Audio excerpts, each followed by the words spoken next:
넣어두냐. 그러게요. 예. 여기다 넣어두면 돈을 그냥 은행에서 누군가에게 대출해 주는 게 아니라 기업업, 기업에 잠깐 빌리는 이런 것들이나 아니면 은행 간에도 잠깐 돈을 빌리는 콜론 그런 것들이 있습니다. 부지런히 돈 굴린다는 거죠, 그렇죠. 은행이. 잠깐 돈 필요한 사람들한테 빨리빨리 돈을 굴려가지고 이 이자를 비교적 짧고 안전한 금융상품에 투자해서 나눠준다. 예. 이렇게 보시면 되죠. 부지런히 굴리면 이 정도는 굴리는 건데 예. 그럼 여기서 소비자들은 네. 내 월급 통장도 내가 돈 찾을 때는 그냥 찾겠으나 네. 내가 하룻밤 재우기로 마음 먹었으면 다 무조건 MMF에 넣어주지. 그거 매번 내가 넣어야지 들어가고 찾아야지 빠지고 하지 않으면 좋지 않느냐.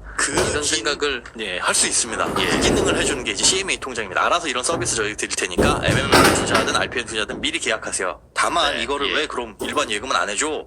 엄연히 이것도 MMF는 사실 투자거든요. 투자용 상품이기 때문에 오늘 뒤에서 말씀드릴 내용도 이게 그냥 일반 예금처럼 안전하지는 않다라는 손해 볼 수가 있어요, 그럼? 있습니다. 그런 일이 실제로 발생을 하려고 했었습니다, 지금. 그래서 돈이 빠져나간 겁니까? 네, 맞습니다. 아, 예. 그런 일이 직원들은 그래서 솔직히 저도 그랬고 MMF에서 마이너스가 발생할 일은 없습니다. 이런 일이 가능은 하지만 네. 실제로 발생하기는 굉장히 어렵습니다라고 했는데 알겠어요. 예, 그게 우려되는 사태가 지금 벌어지는 그 거죠. 월급 통장은 그 월급 통장에 넣어준 돈은 은행이 알아서 이렇게 저렇게 은행도 굴리겠지만 예. 혹시라도 손실이 나면 그건 은행이 책임지겠죠. 예. 한 1년에 0.1% 이자 주기로 했으면 그건 하늘이 두 쪽 나도 줘야 주는데 되고요. 은행이 손해를 보더라도 네. MMF에 넣어둔 돈은 자칫해서 굴릴 수가 있는데 그거는 그 손해는 고객 책임인. 그렇습니다. 투자용 상품인 거죠. 세상에 좋기만 한 건 없네요. 맞습니다. 그런데 MMF에 돈 넣어둔 돈을 어디에 굴렸다가 손해 날 뻔했어요. 이 MMF 투자 대상 중에는 ABCP라는 것도 있어요. 예전에 한번 다룬 적이 있는데, 그냥 CP가 이제 기업어음이죠. 기업어음의 한 종류인데, 이게 뭐냐면 유동성이 좀 떨어지는 잘게 쪼개가지고 어음의 형태로 발행한 거다. 그러니까 예를 들어서 제가 3층짜리 건물이 있는데 예. 이걸 다 담보로 맡기기는 좀 애매하고 누군가 빌려갈 사람이 없고 돈을 빌려줄 사람이 없고 또 제가 돈이 잠깐 필요하고 잠깐 갚아야 되는 상황이라면 또 쪼개는 거죠. 1층은 A 금융사에 맡기면서 한 만기가 한 달짜리 상품으로 쪼개가지고 시중에 팔고 네. 2층 정도는 한 B 금융사에 맡기면서 이건 한 석 달짜리로 돈을 빌리는 이렇게 해서 물건은 하나인데 이걸 잘게 쪼개가지고 금융사별로 시장을 만들어 놓은 다음에 판매를 하는. 그러니까 비유동적인 자산을 고정적인 자산을 좀 쪼개가지고 어음의 형태로 시중에 유통시킨다. 그래서 돈을 돌기가 쉽게 만들었다 해서 그러니까 돈 쓰고 싶은 사람은 발행하는 구조인데 예, 돈 맡겨서 거기에 돈 굴리는 소비자 입장에서는 좀 다양해질 수가 있는. 그럼 어떤 사람이 돈 빌려달라고 해서 빌려준 건데 네, 그 사람 얼굴만 보고 빌려줄 수는 없으니 혹시 무슨 담보 있어라고 할 때 네, 말씀하셨던 뭐 상가의 1층이라든가 건물의 몇 층이라든가 그것을 지키면서 그렇죠.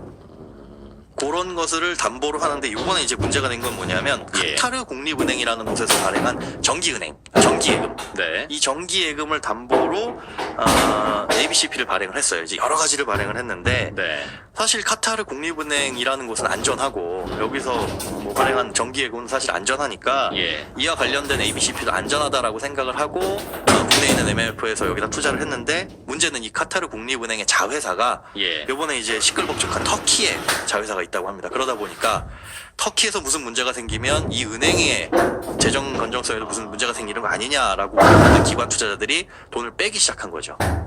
그러다 보니까 이 일주일간 여기서 빠져나간 돈은 18조 원 우리나라 돈으로. MMF에 예. 그러니까 MMF에 맡긴 돈을 예. 누구한테 빌려줬는데 네. 이자 받으려고 그렇죠. 그 친구만 얼굴만 보고 빌려줄 수 없으니 혹시 네. 담보 있냐고 물었더니 예. 카타르 국립은행 정기예금으로 저희가 이만큼 있습니다라고 예. 보여주더라. 그렇죠. 그래서 그럼 믿을만하네라고 생각해서 네. 이자 얼마 받기라고 빌려줬는데 맞습니다. 그 이자가 좀 한 3, 4% 정도 된다고 합니다. 그런데 그 정기예금이 떼일 수도 있는 상황이 벌어지니까 네. 그러니까 불안하니까 사실 그런 일이 발생하지 않았는데 미리 선제 조치를 한 게 여러 기관 투자자들이 하다 보니까 큰 돈이 빠져나가 버린 다들 거죠. 예.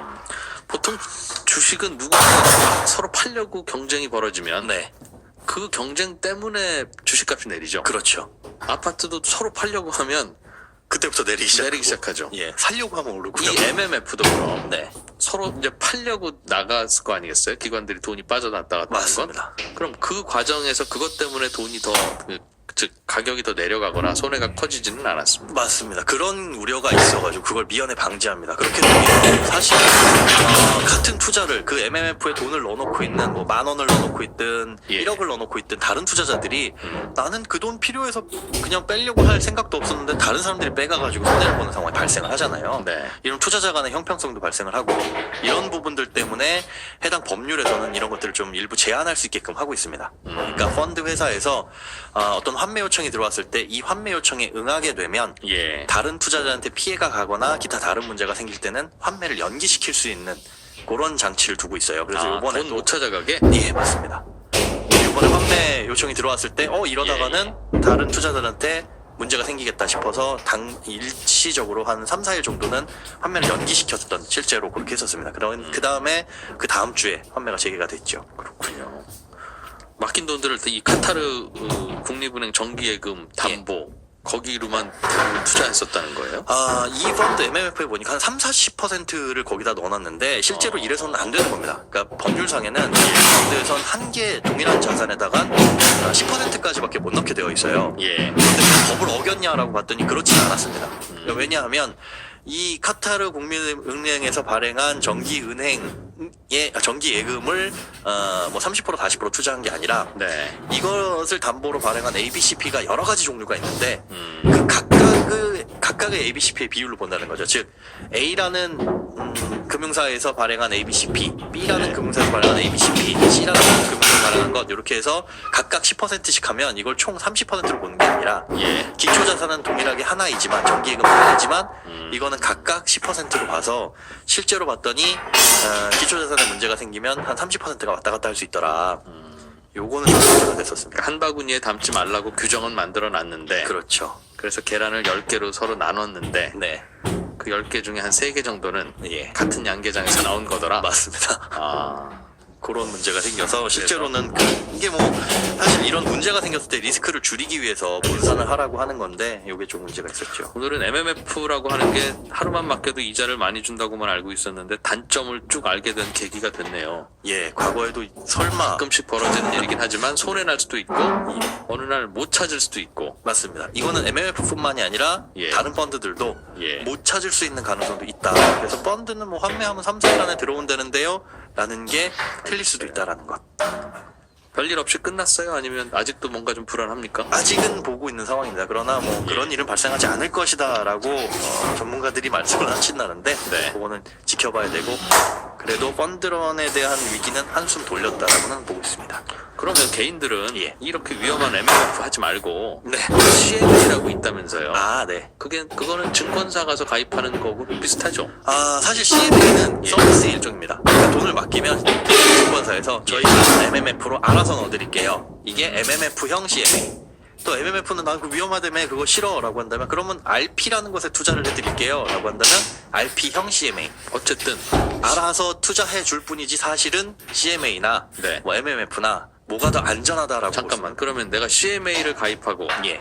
왔는데 예. 그 CMA가 MMF형이면 네. MMF에 가입이 되어 있을 거고 나도 모르게 그렇죠. MMF에 오늘 같은 문제가 생기면 네. 제가 오늘 저 CMA에 있는 돈 10만 원 찾으러 왔어요 했을 때 고객님 죄송해요 못 드립니다라든가 그런 문제도 있을 수가 있습니다. 죄송해요 5% 하락했습니다 이럴 가능성도 있다는 거죠. 현실적으로 발생할 수 있습니다.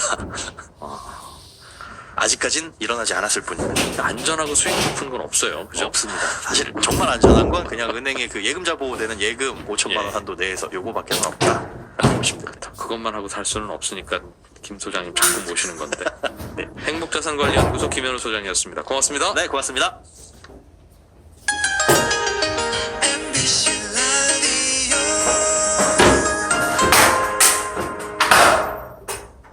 안녕하세요. 김수현입니다.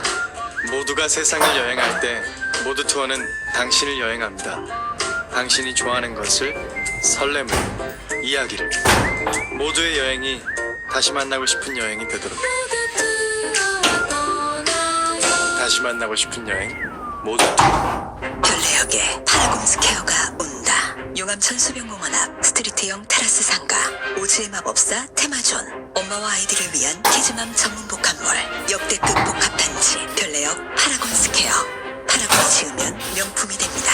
10월 오픈 문의 1811-7700 동양건설산업. 별내역에 파라곤 타워가 온다.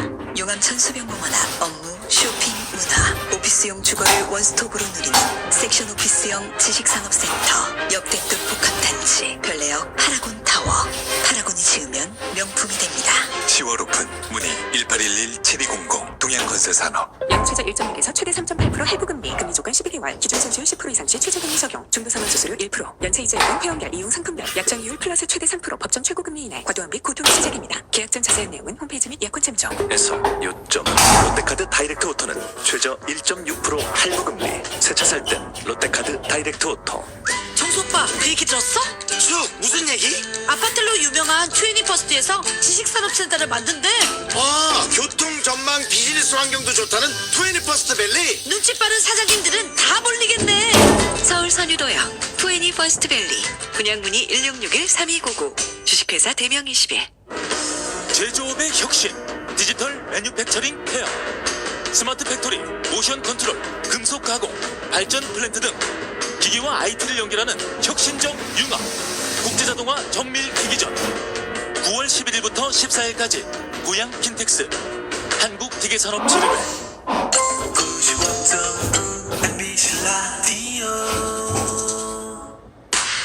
한낮의 활력소 강서 김혜영의 싱글 홍들쇼. 잠시 후에 시작됩니다. 좀 이따 만나요.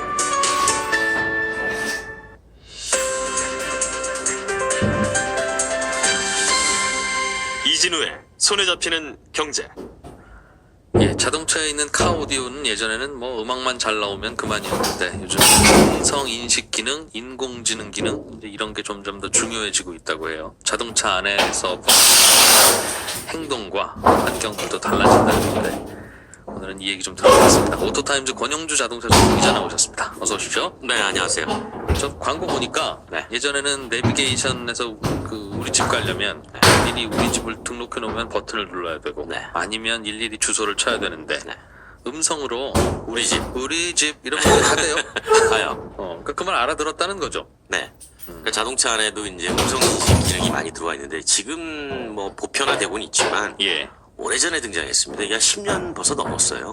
자동차에 들어온 지가. 네. 물론 2007년도에 포드라는 회사가 처음에 싱크라는 음성인식을 넣었을 때는 예. 인식률 자체가 정확하거나 그게 높지 않아서 뭐 라디오 그랬는데 갑자기 전화가 열리고 뭐 채널을 불렀는데 MBC를 불렀는데 KBS가 열리고 막 이런 식이었단 말이죠. 네. 근데 그게 점점 정확해지고 잘 아시겠지만 이제 휴대폰도 음성인식 명령 다 하잖아요. 그러면서 이제 카 오디오하고 연동이 되는 거죠. 예. 그러니까 카 오디오 시스템 전체가 또 내비게이션하고 연동이 되고. 그러니까 자동차 안에 있는 모든 그 운전자가 해야 되는 모든 기능을 네. 음성으로 다 바꿔버리지 않는 게 지금의 자동차 전장장치의 트렌드입니다. 그럴 수 있겠네요. 그렇죠. 헤드라이트 좀 켜자. 그렇죠. 창문 왼쪽 창문 좀 내리자 할 수도 있고. 그러니까 지금 이제 그 잘 아시겠지만 ADAS라고 하는 운전자 첨단 지원 장치라는 게 결국은 이제 자율주행으로 가기 위한 운전자의 역할을 줄여주는 역할이잖아요. 예. 하나하나. 근데 그게 자동으로 조절이 되는 거라면 자동으로 되는 것도 좋은데 때로는 운전자 의도에 따라서 선택적으로 명령을 해가지고 기능을 활성화시키는 것도 필요하다는 겁니다. 그렇겠죠. 그렇다면 예. 그 명령에 의해서 기능을 활성화시키는 것 자체를 이제 손으로 하지 말고 음성으로 하자. 왜 그러냐면 음성을 하는 이유는 명확합니다. 저도 알 것 같아요. 운전할 때 그렇죠. 손으로 조작하게 하면 네. 위험하잖아요. 그렇죠. 바로 그겁니다. 그러니까 자동차 회사 입장에서 보면 네. 어떻게 해서든지 운전자가 위험할 상황을 제거하는 게 목적이니 예. 음성으로 인식을 하게 만들면 전방시야는 계속 앞을 주시하고 있을 수 있으니 당연히 이쪽으로 가는 게 당연한 어떤 기술 발전 트렌드죠. 네. 뭔지 알겠어요. 네. 이게 사실은 스마트폰에서 요즘 한참 뜨는 기술이잖아요. 그렇죠. 예. 사실 스마트폰에 들어가는 기술이 그대로 자동차에 그렇기도 옮겨온다고 하고 보면 됩니다. 왜냐하면 스마트 스피커들도 요즘 많이 나오고. 어차피 자동차하고 스마트폰하고 연동해가지고 요즘 미러링 기능을 많이 쓰잖아요. 그러다 보니까 스마트폰에다가 음성인식 명령을 내리면 이게 자동차와 연동이 돼서 자동차의 다른 기능이 활성화되고 예. 그런 식으로 계속 융합이 되고 있는 거죠. 알겠어요. 뭐 그 기술 쓰는 걸 테니까 기술이 신기하진 않은데 네. 요즘에는 워낙 뭐 스마트 스피커한테 오늘 날씨 어때? 그러면 다 알려주기도 알려주죠. 하고 하니까 네. 기술 자체가 신기하진 않은데 자동차라면 뭔가 좀 더 고민해야 될 건 있겠어요. 그 고민의 한 가지가 뭐냐면 예. 우리가 지금 이 안에서 방음이 잘 되는 곳에서 그냥 스마트폰에 대고 뭘 해줘 그러면 해주지만 네. 자동차는 소음이 들려온단 말이죠. 그렇기도 하고 네. 옆 사람도 막 떠들 거 아니겠습니까? 그렇죠. 그러니까 예를 들면 좌회전하자 그러면 좌회전하고 네. 우회전하자 그럼 말로 만약 그렇게 한다고 할 때 네. 옆에 탄 사람이 이제 미래의 일입니다. 네. 야 요즘 우리 정부는 말이야 뭐 좌회전 깜빡이 넣고 우회전 하는 것 같아 이런 식으로 얘기를 하면 네. 차가 갑자기 그 얘기를 듣고 왼쪽으로 갔다가 오른쪽으로 가고 그럼 큰일이잖아요. 그러니까 미래에서의 자율주행은 네. 지금 말씀하신 거는 뭐냐면 미래의 자율주행은 음성인식 명령으로 스티어링 휠이 조작되는 게 아니고 기본적으로 얘가 경로를 지정해 두면 네. 거기에 따라 가지고 위험물을 제거하면서 가는 것이고 알겠습니다. 근데 지금 제가 말씀드린 건 뭐냐면 자동차는 주행을 하다 보니까 기본적으로 외부에서 소음이 많이 들어옵니다. 뭐 풍절음도 들어오고 네. 밑에서도 들어오고 그러다 보니까 그 안에서 얘기할 때의 음성 인식률이 떨어져요? 일반적으로 스마트폰에 내가 얘기하는 것보다 떨어집니다. 그래서 그걸 어떻게 제거할까를 지금 아주 고민하고 있는 거죠. 이 사람은 사람 소리와 바람 소리는 당연히 구별하는데 네. 자동차 안에 있는 그 센서는 그렇죠. 이 쿵 하는 소리가 저게 건지 네. 아니면 창문 열리는 소리인 건지 모른다는 거예요. 외부의 소음이 같이 섞여 들어올 수 있으니까 그 알겠어요. 부분에 대해서 소음을 어떻게 제거를 하느냐가 지금 자동차 회사의 음성 인식 기능 기술 개발의 고민이다. 핵심이라고 보는 거죠. 어떻게 소음을 줄입니까? 소음인지 아닌지를 구별을 해야 될 텐데. 그러니까 여기서 이제 이런 게 활용이 되는 거죠. 우리가 지금 대화를 하고 있지만 사실은 이 대화 자체가 소리는 진동이 주파수를 따라서 일정하게 전달이 되는 거잖아요. 네. 그러니까 소음이라고 측정되는 주파수에서 자동차 안에 스피커를 통해서 역이상의 진동을 해주는 겁니다. 그러면 소음이 나오는 게 사실은 반대에서 반대의 어떤 주파수를 내보내면 서로 서로 상쇄가 되고 상쇄가 돼가지고 소리가 나긴 나는데 이걸 소음으로 잘 못 느낀다는 거죠. 그러니까 일종의 청각에다가 착시를 주는 거예요. 그럼 그 기능을 누르면 네. 자동차 안이 굉장히 갑자기 조용해지겠네요. 아니요, 그 기능을 누르고 조용해지는 게 아니라 이미 지금 쓰고 있습니다. 예를 들면 예. 그 자동차 엔진에서 소리가 많이 나오잖아요. 네. 그 엔진의 소리에다가 그 액티브 캔슬레이션 기능이라 그래서 그 역 이상의 주파수를 내보내는 인위적으로. 그러면 엔진에서 나오는 소음의 주파수와 네. 역으로 내보내는 주파수가 상쇄가 되면서 실제로 소리가 나긴 나나 이게 데시벨이 떨어지는 건 아닙니다. 네. 소리가 나긴 나지만 내 귀에는 잘 안 그렇죠. 내 들린다는 귀에는 거죠. 잘 들리지 않고 이게 그 소리가 들린다고 하더라도 이게 노이즈가 아니라 사운드처럼 들리게 되는 거죠. 뭐 내 귀에 안 들리면 되죠. 뭐 소음이 무슨 상관이 있습니까? 소음의 질도 상당히 중요합니다. 예. 그래서 그런 식으로 바꿔주는 기술들이 지금 적용이 되고 있어서 향후에는 이게 이제 완벽하게 제어가 된다면 이미 나왔어요 그 기술이. 이미 조금씩 적용되고 있습니다. 왜 제 차에는 그게 없죠? 뭐 조금 오래돼서 좋은 차에만 달립니까 요즘에? 뭐 그렇지는 않습니다. 요즘 나오는 차들은 예. 일반적으로 많이 적용이 돼서 나와요. 2016년, 2015년 이때부터 조금씩 확대됐기 때문에 네. 그래서 그런 것들이 잘 적용이 되면 나중에 이제 차 내 소음마저도 다 알겠어요. 없앨 수 있는 자동차 회사들이 사실 차량 소음 잡으려고 네. 별 기술을 다 집어넣는데 네. 그냥 이렇게 하면 되네요.